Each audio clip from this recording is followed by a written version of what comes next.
that had taken place regarding her son being shot by one of my deputies. I informed her where her son was currently being treated at University Medical Center, and I also informed her that I would be contacting an independent agency outside of St. John Sheriff's Office, and that would be the Louisiana State Police. Louisiana State Police has been instrumental handling investigations at St. John Sheriff's Office in my 10 years at St. John Sheriff's Office as sheriff with officer-involved shootings in the past. So I wanted everyone to know that this was an act of transparency. Before I get into more comments, I would like to show everyone the monitors behind me. We're going to go through a series of videos, and during this video presentation, we will then get into more comments about what you're seeing. The first video here, you're going to see a vehicle pull up to this intersection. This is I-10 off-ramp at 51. The vehicle is going to stop right here, and then at some point it's going to stay parked. And this is the correct video at this time? This is the vehicle that is being driven by Kendall Pembroke, and the passenger is Jacoby Williams. They're sitting at the light, and they're going to sit there over an hour parked. And at some point, his foot will come off the brake, and he goes across both lanes of traffic, the northbound and southbound lane, where he then continues onto the grass, driving in the grass, and will eventually go off camera and go into the marsh or the water, whatever you would like to call it. So he sat parked there, both of them in that vehicle, over 1 hour at that traffic light at the intersection with multiple cars going around them. The next video you see, you're going to see blue lights in the far background. Those are my units responding to calls for service of a vehicle that is in the water. We are treating this as a rescue mission. You're going to see 5 police cars, and we have our lights on, traveling down Highway 51, looking and searching for the vehicle that is in the water. They don't know if it's on the south side of I-10. They don't know if it's the north side of I-10, but my units are searching. And at some point, they're going to find the vehicle. And then you're going to see them activate all of their top lights on their cars. Now, keep in mind, the caller or callers told us that no one ever exited the vehicle. We're in the mindset that someone is in that car in need of medical assistance or may be hurt. Keep in mind, neither Kendall Pembroke or Jacoby Williams ever called 911. They're seated in the vehicle. We looked at the time on this camera, and it looks like they stayed in that car for at least 12 to 18 minutes from the point they were at the intersection to the point where the units are now rolling and proceeding to go give assistance and care and treatment, as St. John Sheriff's Office has done for many, many years, of vehicles that have not been known to run into the water or off the interstate in St. John Parish. So what we found is this vehicle in the water, not fully submerged, but it is in the water. Now keep in mind, this is the Louisiana State Police drone video.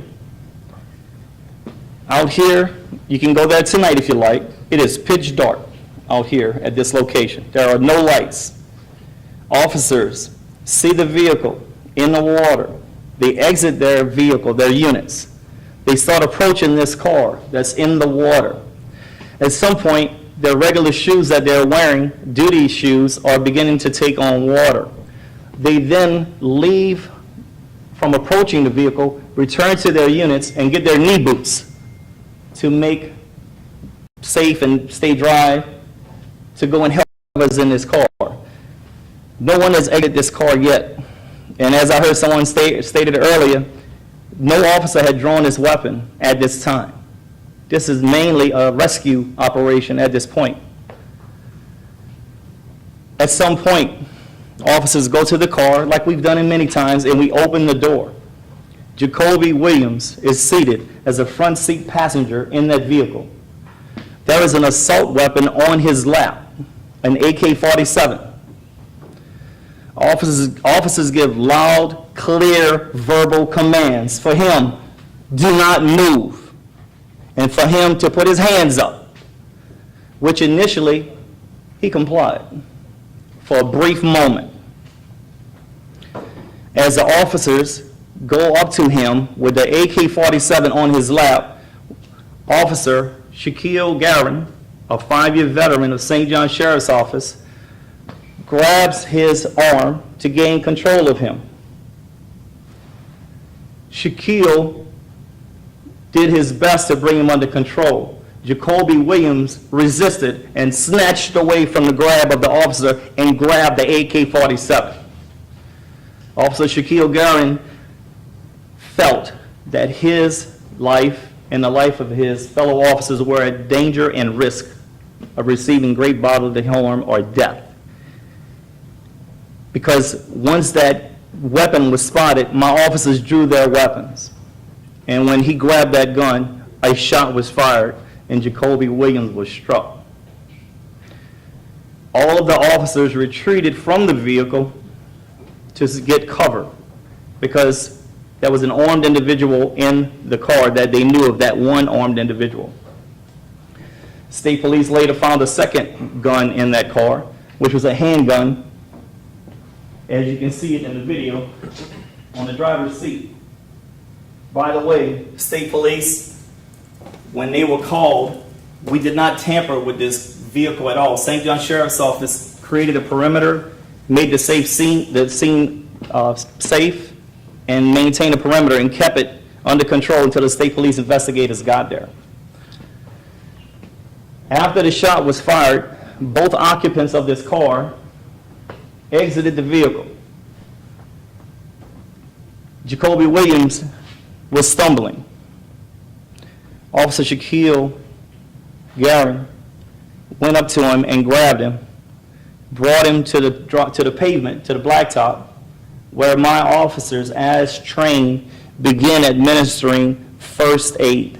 All of my officers have first aid kits, and we've been trained that once you do involve yourself in a shooting, you are to immediately provide medical assistance, as we did per our training. They're trying to stop his bleeding. They're not being very successful at this time. Those officers made a decision to load Jacoby Williams inside of a marked unit and rush him to Oshner Hospital on the airline highway. I believe they tried to save his life, and I believe that their efforts have proven so far that they did a good job trying to keep him alive. I do not know his present condition. Once he was removed from the scene and brought to the hospital, St. John Sheriff's Office contacted Louisiana State Police, and they took over the investigation. Now, the passenger, Mr. Kendall Pembroke, was brought to my office, to the Detective Bureau, and he was not questioned by my officers or my investigators. We waited for the state police. He also asked for his attorney. Mr. David Belfield called me and instructed me we are not to question his client. And we did not.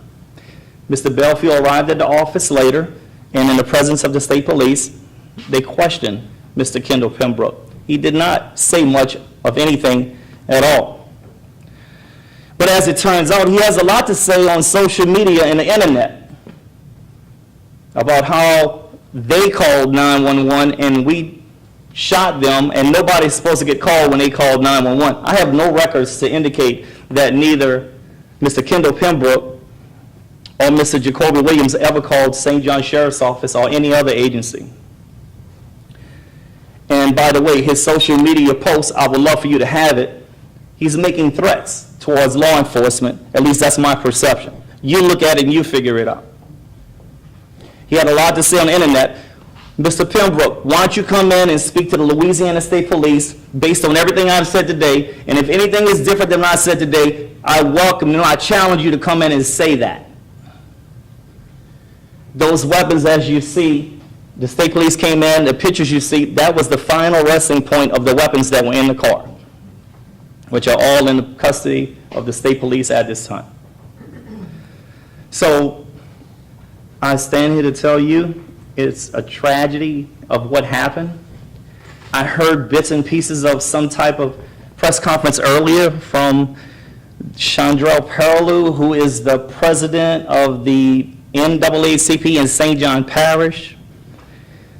She made some comments about a lot of things. One thing I heard her say was she had heard from a reliable opinion or something like that, that these two guys in this car were victims of a drive-by on the interstate. I don't know where she got that from, but she needs to step up to the plate and prove, because this is too much of a serious matter to deal with allegations of what I heard. I'm here to talk about the facts, because this young man's life is affected, his family is affected, and she's making statements like that. She needs to come here and tell you guys where she's getting this information from. I can't get up here and tell you what I heard. I'm going to tell you just what happened. I'm only speaking about what St. John Sheriff's Office did and how we responded. The state police did their own investigation. So at this point, I'll turn it over to the state police. They may have a few comments, and if you need to get back to me, I'll be right here. Thank you, Sheriff. Good afternoon. I'm Captain Nick Manali of Louisiana State Police. Louisiana State Police remains committed to conducting a complete and thorough investigation. Our detectives are continuing to examine all evidence, conduct interviews, and review all circumstances surrounding this incident. Today, based on statements and evidence collected, our detectives are in the process of obtaining warrants for Mr. Jacoby Williams. However, until that process is finalized, we'll be updating it later on with the specific charges and information surrounding that. The driver, Mr. Pembroke, has also been issued a citation for careless operation. Due to the ongoing nature of the investigation, no further details are available for release at this time. However, upon the completion of the investigation, all findings will be delivered to the District Attorney's Office for their review and further information. Thank you. I'll close with this. I believe the officer's actions were justified. I stand by him and with him on his actions. This is a tragedy. I wish it didn't happen, but it did. And here we are. If it wasn't for the actions of the individuals in that car, we would not be here today. Any questions? Yes, sir. Sheriff, only one officer fired? One officer fired, one shot fired. And where was he struck? I'm going to leave that to the findings of the medical. I don't have that information. I'm not going to get into that today. The officer who fired, was that the deputy that you named?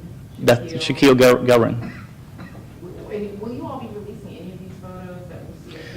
You're going to have to get them from the screen. This is considered evidence, and the pictures belong to Louisiana State Police. So if you can get your photographs from here, we would appreciate that. What time did the vehicle pull it up to that intersection and begin to sit there? Do we know what time that was? 03:57 hours. 03:57? 3:57 And then and then when did it start to move forward? 4:55 a.m. And is there a way to play that? That's it pulling in right there? You know, Michelle, I can tell you this. We watched the whole video.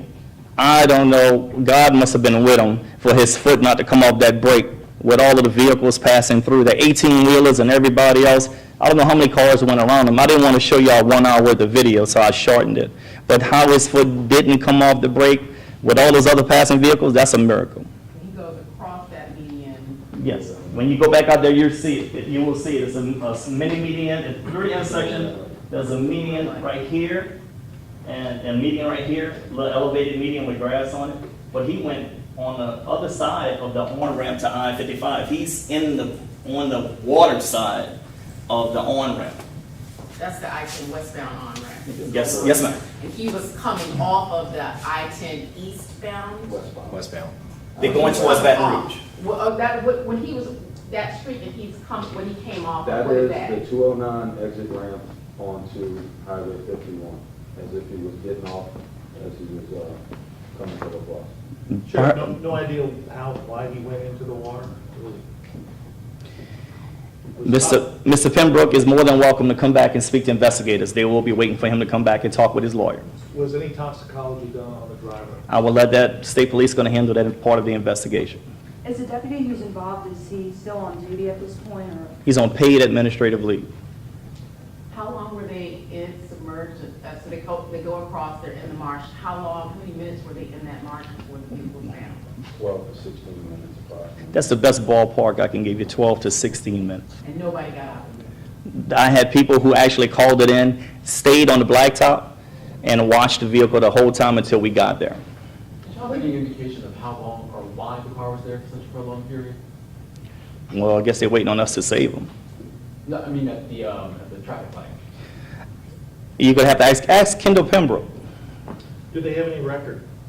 I'm going to hold off on that. I'm not here to judge them at that point about their past history or deficiencies. I'm here to talk about what happened Sunday. When Garen opened the door, were they conscious, unconscious, awake, sleep? They seemed to be in a stupor. What was happening when he opened the door and tried to address Jacoby about the... I'm not going to get into the specifics of that. I can only speak in general terms. The state police still has an active investigation, and they're going to forward that to the district attorney. I've given you preliminary findings based on what was told to me. Yes. Is there any indication that those guns were illegal? Were they legal? Any indication on that right I'm now? going to leave that to Louisiana State Police. You mentioned that they claimed that they were victims of a drive-by shooting. Were there any indications on the vehicle that there were bullet holes or grazes? Chandrell Perilou, the president of the NAACP, said that today, this morning, at her press conference. I spoke to her last night. She never mentioned that to me. I've been working this case since Sunday with the state police. That's the first time we heard of that. She needs to come up here and tell you guys what she heard that at. And you never saw, your detectives never saw anything, or your detectives never saw any bullet holes on the car? I think all circumstances surrounding this incident are being reviewed, but we're going to hold off on releasing specific details at this time. You mentioned that there were warrants, or you're in the process of obtaining warrants for Williams. Are you obtaining warrants for Pembroke as well? Pembroke was issued a citation for a careless operation for moving his vehicle off the roadway. And he was arrested Sunday for an outstanding warrant in St. John Parish. So he had our charge and he had the citation from the state police. But he has since bond out? Yes. And that warrant for Williams, what would that warrant be for at this point? We'll provide more information on that as soon as that process is finalized. We don't want to get it too far ahead of it, so Can you say if Williams is still in the hospital? I believe he is. Yes, he is. Captain, can you speak to whether or not toxicology tests were done on either individual? We're not going to be able to get any more detail at this time. Any other question? Do you know what the outstanding warrant for Pembroke was about? Traffic? Traffic. Missed traffic court. Were there any drugs found in the vehicle? I'm going to hold off on that. That's still under investigation. I'm going to let the state police talk about that at a later date. It's up to you, sir. No, that's all we have at this time. We're going to continue to conduct our thorough investigation, and we're releasing all that information to the district attorney's office. So, Is it possible, since we won't see that, can we flash both those photos, I can get a little closer to it? Yeah, we're not going to, let me get out of your way. I appreciate you all coming out here today. I've been waiting to tell this story for a few days, but investigations take time. I know people and the families are anxious to hear, and they've been saying they want answers, but I just can't come out here and say everything we need to say right away. And I understand their grief. I met his mom, beautiful lady. I even gave her a hug Sunday before she left me. I pray that she be okay. I pray that her son be okay. Yes, ma'am. Is the family aware of what you guys have told us about them sitting at the light, about them driving for an hour driving? Have you guys notified the family at all about what's been released to me publicly at this point? I believe our investigators have been discussing with the family members, but we're not going to get into specific conversations with them. So, Thank you for your time. And as soon as those charges are finalized, we'll be releasing that in a press release. So, Thank you for your time. I appreciate it. Thank you. May we start seeing the photos again, please, on the screen? Not so much the video, but the stills.